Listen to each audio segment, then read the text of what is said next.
nụ trái ớt nụ dày mà cá lên vô pu to luôn cha đầu đây đai trâu là lợn chớ lợn trưng kho chó cha đầu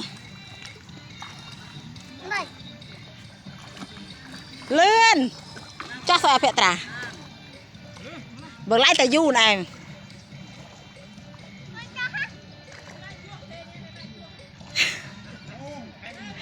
vô á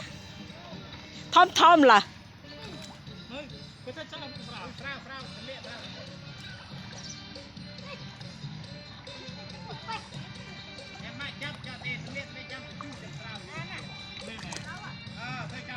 trâu mình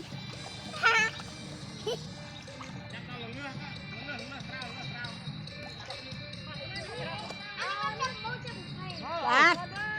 mà ra bát vậy